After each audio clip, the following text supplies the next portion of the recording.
Hello everyone, my name's Kitty Owls Gamer and welcome back to reacting to true animated horror stories. I really enjoyed the one I did on Halloween, and since it's December and everything and Christmas on the way and all that jazz, we're going to look at some horror Christmas stories. So let's get started. First one's called A Christmas Eve Horror Story. Right on the nose. That's a new take on Carol the Bells.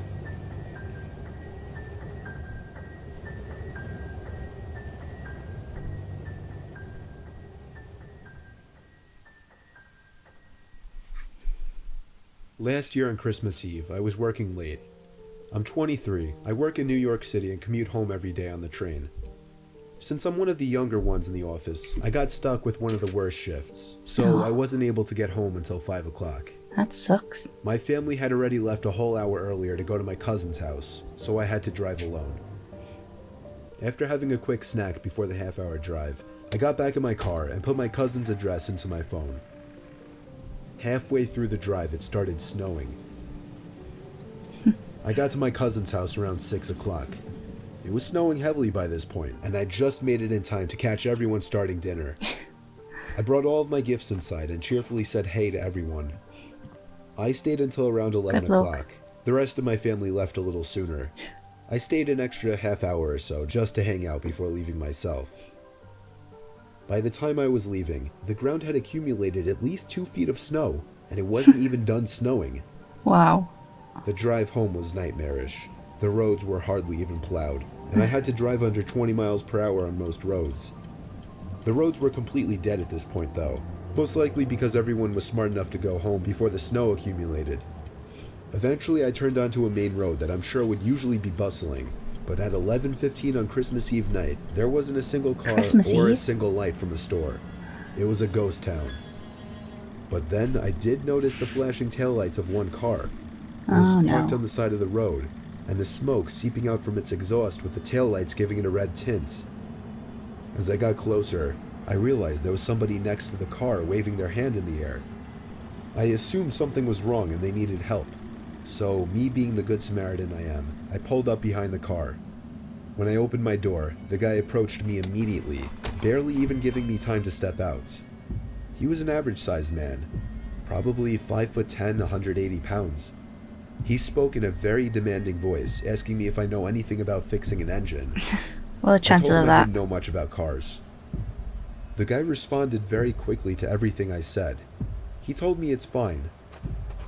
He went inside of his car for a second, popped open his trunk, came back out and told me to just wait by the trunk for a second. I had no idea what he wanted me to do. I was really confused. Did the alarm bells not go off then? He walked over to the front of his car, and I heard him open the hood. I couldn't see anything he was doing since the trunk was blocking my view, and the loud wind of the snowstorm overpowered any small noises he might have been making.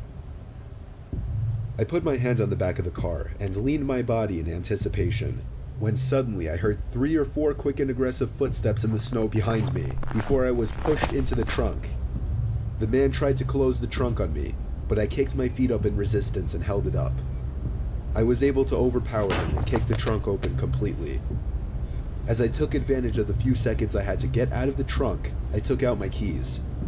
He tried to grab me now, and I dug my house key right into his neck. He fell to his knees, and his scream echoed down the deserted street.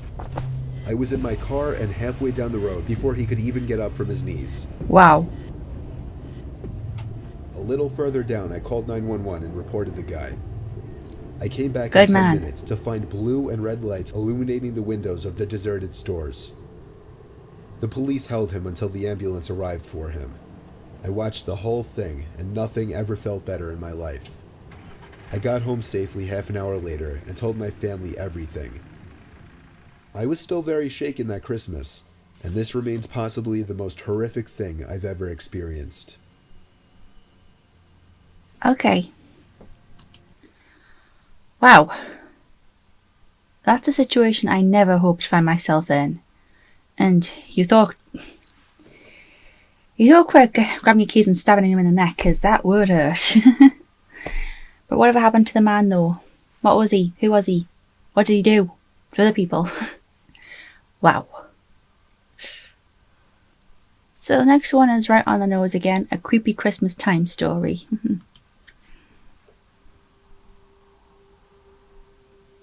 It was November of 2006.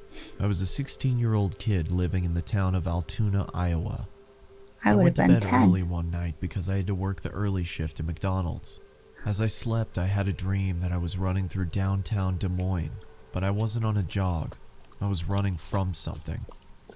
As I ran around the corner of a building, I came face to face with my pursuer. A tall man wearing a trench coat and a top hat stood in front of me. The only thing visible of his face was his eyes. They were abnormally large with black pupils, and it looked at me as if it wanted something. After what felt like hours, he reached out his bony hand, as if he wanted me to go with him. I woke up violently from my dream, and after catching my breath, I peered around my room to see if I was safe. As I stood up from my bed, I noticed that I could see my breath.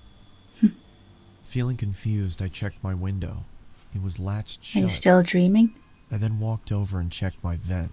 I could still feel warm air coming from it. As I sat back down on my bed, I tried to figure out what exactly was going on. That's when the figure from my dream appeared at the foot of my bed. I scrambled back to my headboard. What do you want? I asked, trying to hide the shakiness in my voice. Cliche. With the same bony finger, it pointed at me. Growing up in a religious home, I believed what I was looking at was a demon. I told the creature to leave. It just waved its finger at me, and with a low voice, it spoke to me. Never leave. Always here. What? The creature then screamed loudly and disappeared. A feeling of nausea came over me, and I vomited on my floor. Oh, The last thing I remember was cleaning myself up and waking up to my alarm. It's been okay. about a month since I had seen the top hat wearing man in my bedroom. The Christmas season was in full effect. My parents weren't home because they got invited to some kind of event, so it was only me and my 3 sisters at home. I had to wake up early in the morning for work, so I decided to go to sleep. I rested my head on my pillow and closed my eyes. Not even 30 seconds passed until my sisters burst into my room and All 3 started of them. singing obnoxious songs. This of course made me very angry, but I thought if I ignored them that they would leave me alone. Yeah. This was not the case. As I pulled the blankets over my head, I started to feel the same cold feeling that I had in November. As the obnoxious singing subsided, I lowered the blanket below my eyes and saw the man standing in the corner of my room. Oh, In one swift motion, he charged towards me, and I blacked out. When I finally came to, I found that my sisters had locked themselves inside the bathroom. As I knocked on the door, they told me to go away. I asked them what happened, and all they could say was Mom and Dad were on their way home. I looked down Why and is saw it that my hand blood? was slightly bloody. Holes were in the bathroom door, and a broom was sticking out of the wall. I then walked into the living room and found that there were knives stuck into the wall as well. The same wave of nausea passed over me, just like in November, and I threw up again. As I oh. was cleaning up, my parents walked through the door. My father immediately walked over to me and gave me a good beating. Then he sent me to my room. The frick? I went to bed crying. Not from the beating. I was crying because of the confusion. I had no idea what was going on. The next morning, my sisters reluctantly sat next to me and told me what had happened. They said I got angry and chased them down and tried to hurt them. They said my eyes were red to the point where they thought I was bleeding from them. They said I sounded like a different person. In 2011, that was the last time I saw the top hat wearing man. I just moved into a new apartment, and after a long, stressful day of unpacking, I took a shower and got ready for bed. As I started to drift off, I could feel that cold feeling again. I lifted my head and saw the man standing in front of me. The man's eyes were red now. With a low voice, just like on that November night, it looked at me and said, Never leave. Always here.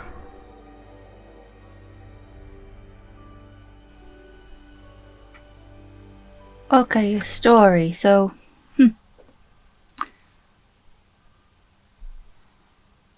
well, the first one was a little more believable, so I'm just going to say this was a work of fiction. Very creepy work of fiction, but nonetheless. Okay, another Christmas story. That title is right on the nose. A Christmas horror story.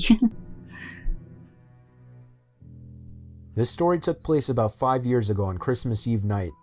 It was around 1 in the morning, and I had just finished placing presents under the tree. That's nice. I went upstairs to brush up and everything, then came back downstairs to the kitchen to get a glass of water before bed. My son Jake, who was 4 at the time, was standing by the stairs leading to the basement. I asked him what he was doing up so late.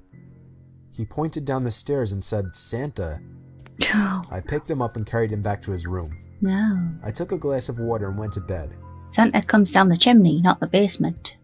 I woke up around an hour later to my son running down the hall outside my room. I sighed and got out of bed. As I was going down the stairs, I saw Jake by the tree looking at presents. Then he ran past me into the basement stairs again. He pointed down the stairs again. This time I looked down the stairwell, and my heart dropped as I saw a black figure sitting on the bottom step. I almost screamed, but I somehow held it in. I pulled my son quietly away from the basement door and closer to the front door of the house. Good thinking. I moved my hand away from my son's mouth to reach for the lock in the doorknob. Don't I tried to pull the kid. door open as quietly as possible, but it was pointless. The squeaky hinges let out the usual ear-piercing screeches, and I cringed in my mouth and eyes as I did.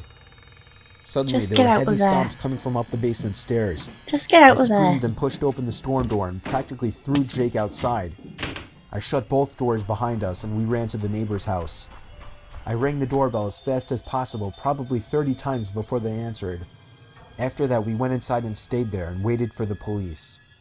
Whoever that person was gone though, as determined after the police conducted a thorough investigation of the house.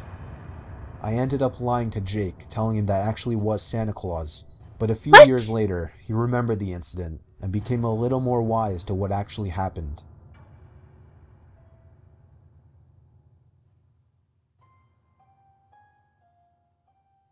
Okay, what?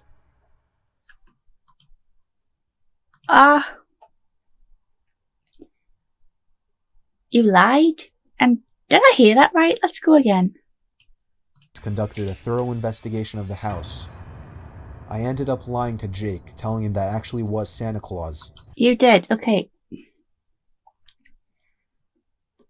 Run out of your house in sheer terror and having to call the police because of Santa is not a good example to set for your kid. Just saying. Well, again, that's not a situation I want to find myself in. Jeez. Okay, last one. This one's called A Creepy True Christmas Horror Story. Let's see. It was Christmas and I was a freshman in high school. Okay. My family has been split up for some time, so normally we trade off Christmas Day and Christmas Eve each year.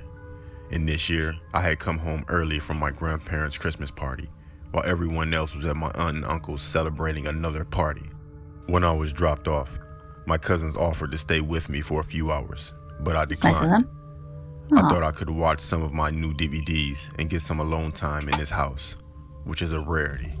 I had noticed an unfamiliar car parked on the street, Oh but didn't no. think anything of it, considering it was Christmas Eve. Probably a neighbor's relative or something. True.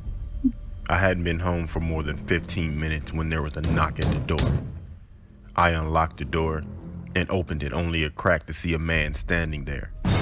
Dark hair, glasses, slightly overweight and dressed casually. He didn't look like much of a threat, but my stomach dropped. He asked, I was wondering about the car outside. Is it for sale? I told him I don't think so. Is there someone here I can talk to about it? He's a teenager. Why I would he said, know? Quite stupidly, no. You can come back another time. And I shut the door and turned the lock as fast as I could. He Good reached for the thinking. door handle immediately and started pounding on the door. I heard a string of profanities and the pounding stopped. Terrified, I was crawling on the floor to the phone, hoping he wouldn't be able to see me through one of the windows. Then I heard the noises. Our house has an open garage door, and it led through to the laundry room, where the door lock was broken and no one had bothered to fix it. Just then I heard a man yell, and I saw the man through the window run to his car and drive off. My uncle had gotten him, just in time, and he scared him away. Who knows what would have happened if he hadn't made it home in time. Sadly, we didn't get the plate number, and nothing ever came of it. But I'll never be home alone again on the holidays.